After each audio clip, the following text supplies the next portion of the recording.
चौपाल आज एक बार फिर सज चुकी थी। हल्की बारिश के बाद चाय का मजा लिया जा रहा था, गपशप बाजी चल रही थी। इसी बीच सर्द माहौल में मासूम ने गर्मा गर्म मुद्दा उछाल दिया। मासूम बोला कि आज के अखबार में ब्रिक्स समूह से संबंधित खबर आई थी। इसमें सऊदी अरब के ब्रिक्स समूह में शामिल होने की प्रमुख हेडलाइन थी। तब से मेरे दिमाग में यही चल रहा है कि आखिर इसमें सऊदी अरब के शामिल होने के क्या मायने हो सकते हैं। क्या इससे बाकी ब्रिक्स समूह ताकतवर बन जाएगा? मासूम की इस उलझन को देखते हुए गुरु ने अपने चिर परिचित अंदाज में मुद्दे को लपक लिया। गुरु बोला कि इसे जानने के लिए तुम्हें इस खबर की पृष्ठभूमि समझनी होगी और इसके तमाम पहलुओं को समझने के लिए थोड़ा टाइम देना होगा, इसलिए आराम से और ध्यान से सुनो। अगस्त 2023 की बात है। इस महीने दक्षिण अफ्रीका के जोहान्सबर्ग शहर में ब्रिक्स समूह का 15वां शिखर सम्मेलन संपन्न हुआ था। इस दौरान ब्रिक्स समूह में 6 नए देशों को शामिल करने पर सहमति बनी।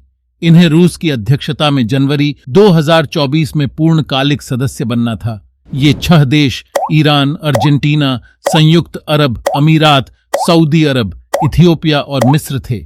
इनमें से 5 देश अब औपचारिक रूप से ब्रिक्स में शामिल हो गए हैं, लेकिन अर्जेंटीना ने आखिरी समय में इसमें शामिल होने से इनकार कर दिया। इस तरह अब ब्रिक्स या ब्रिक्स प्लस कुल 10 देशों वाला ग्रुप बन गया है। यह अब न केवल अपने प्रतिद्वंदी ग्रुप G7 ब्लॉक से आर्थिक तौर पर बल्कि सामरिक और जनसांख्यिकी तौर पर भी आगे निकल गया है। असल में ब्रिक्स में प्रमुख विश्व शक्तियां शामिल हैं। इसमें रूस, चीन और भारत का नाम सबसे पहले आता है। ये तीनों ही देश परमाणु संपन्न हैं। इसमें वैसे देश भी शामिल हैं जो अपने क्षेत्र में मजबूत प्रभाव रखते हैं, जैसे कि मिडिल ईस्ट में सऊदी अरब सबसे शक्तिशाली देश है, तो अफ्रीकी महाद्वीप में दक्षिण अफ्रीका की पकड़ गहरी है, जबकि ब्राजील दक्षिण अमेरिका में मजबूत खिलाड़ी है। देखा जाए तो ब्रिक्स समूह की कुल जनसंख्या लगभग 3.5 बिलियन या दुनिया की 45% आबादी है। वहीं संयुक्त रूप से इसके सदस्यों की अर्थव्यवस्था 28.5 ट्रिलियन डॉलर से अधिक मूल्य की है, जो वैश्विक अर्थव्यवस्था का लगभग 28% है, जबकि G7 देश वैश्विक अर्थव्यवस्था का लगभग 26% ही है। ऐसे में निश्चित ही यह बदलता न्यू वर्ल्ड ऑर्डर पश्चिमी देशों के लिए चिंता का सबब है। लेकिन अमेरिकी या पश्चिमी देशों को सबसे बड़ा झटका ब्रिक्स ब्लॉक में सऊदी अरब के शामिल होने से लगता हुआ दिख रहा है। यही वजह है कि ब्रिक्स प्लस में सबसे ज्यादा चर्चा सऊदी अरब की हो रही है। गुरु अपनी बात पूरी कर ही रहा था कि पीछे से आवाज आई, वो सब तो ठीक है, लेकिन ये बताओ गुरुजी कि आखिर इसकी ही क्यों इतनी चर्चा हो रही है? सऊदी अरब आखिर इतना महत्वपूर्ण क्यों है? गुरु बोला कि दरअसल बात कुछ ऐसी है कि ब्रिक्स में शामिल सभी नए देशों में सऊदी अरब राजनीतिक और आर्थिक रूप से सबसे मजबूत है।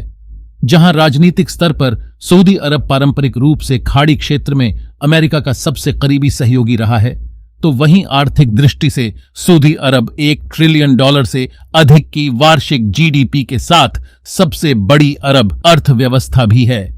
इतना ही नहीं, यह वैश्विक तेल बाजार में सबसे महत्वपूर्ण खिलाड़ियों में से भी एक है।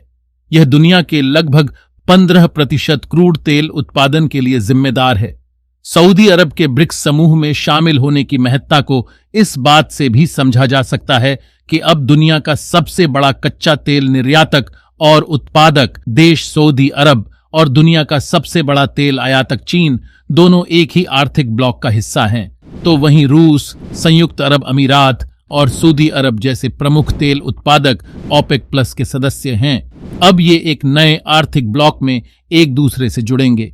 रूस और सऊदी अरब अक्सर अपने तेल उत्पादन का समन्वय करते रहे हैं, खासकर रूस यूक्रेन युद्ध के बाद तेल उत्पादन को लेकर जहां दोनों देशों ने सहयोग का प्रदर्शन किया, वहीं इसके कारण सऊदी अरब के अमेरिका से मतभेद बढ़े हैं।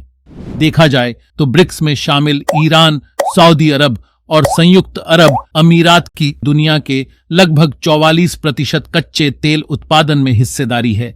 ऐसे में ब्रिक्स न केवल एक मजबूत आर्थिक ब्लॉक बनकर बल्कि महत्वपूर्ण ऊर्जा ब्लॉक बनकर भी उभरा है। इसके अलावा सऊदी अरब के पास विशाल विदेशी मुद्रा भंडार और निवेश है। यही कारण है कि ब्रिक्स प्लस में शामिल करने से पहले से ही ब्रिक्स समूह द्वारा सऊदी अरब को एनडीबी यानी न्यू डेवलपमेंट बैंक में शामिल करने की कवायद चल रही थी, ताकि सऊदी अरब विकासशील देशों में परियोजनाओं को वित्त पोषित कर सके। इससे विश्व बैंक को चुनौती देने के लिए एनडीबी क्षमता को मजबूती मिलेगी।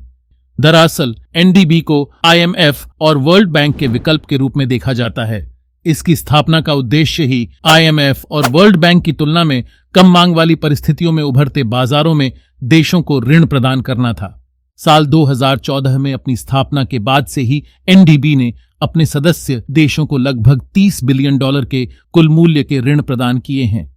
इस ऋण ने उभरते देशों को नई सड़क, पुल, रेलवे और जल आपूर्ति परियोजनाओं में सक्षम बनाया है।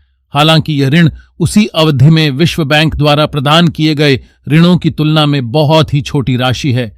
इसे यूं समझा जा सकता है कि 2021 में विश्व बैंक ने 190 देशों को लगभग $100 बिलियन के कुल मूल्य के ऋण दिए थे। यानी वर्ल्ड बैंक का मुकाबला करने में अभी एनडीबी को लंबा रास्ता तय करना है। लेकिन इतना तो साफ है कि समूह में सऊदी अरब के निवेश के साथ एनडीबी और विशेष निधि अधिकार के साथ ब्रिक्स की भूमिका बढ़ेगी।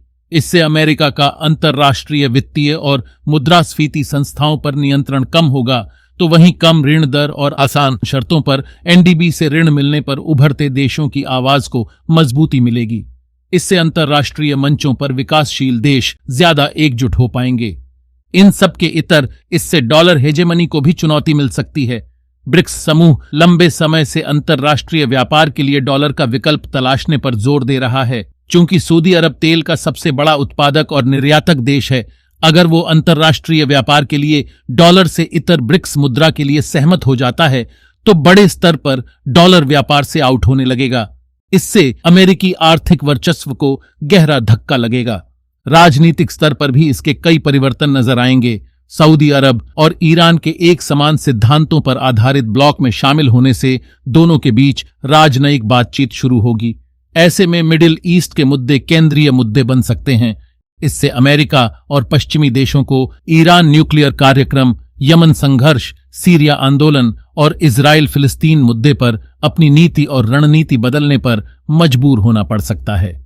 एक ओर भारत विश्व में दूसरी सबसे बड़ी मुस्लिम आबादी वाला देश है, तो वहीं सऊदी अरब मुस्लिम देशों के मुखिया के तौर पर जाना जाता है। ऐसे में मुस्लिम हितों को एक बेहतर मंच मिलेगा और इस्लामोफोबिया जैसे पश्चिमी विचारों के विरुद्ध समान आवाज उठाने वाला एक मजबूत मंच भी बनेगा। हालांकि इसके बावजूद यह राह आसान नहीं है। दरअसल ब्रिक्स देशों में कई मुद्दों पर सहयोग का अभाव है और आपसी संबंधों को लेकर मतभेद कायम है। जैसे कि चीन और भारत के रिश्तों में कड़वाहट है, तो वहीं सऊदी अरब और ईरान एक दूसरे के धुर विरोधी रहे हैं। हालांकि दोनों देशों के रिश्तों में सुधार की कोशिश बढ़ी है।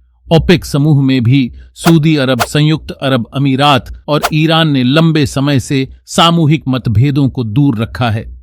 लेकिन इस नए ब्लॉक में आपस में कितनी सहभागिता बनाए रख पाते हैं, यह देखना दिलचस्प होगा।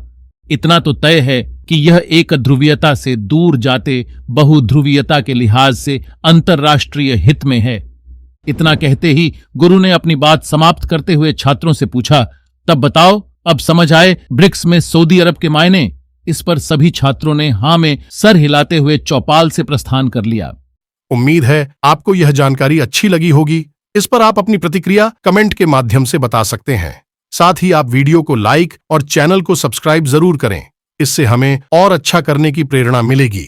हम एक और वीडियो के जरिए जल्द ही आपसे मिलेंगे। तब तक के लिए नमस्कार।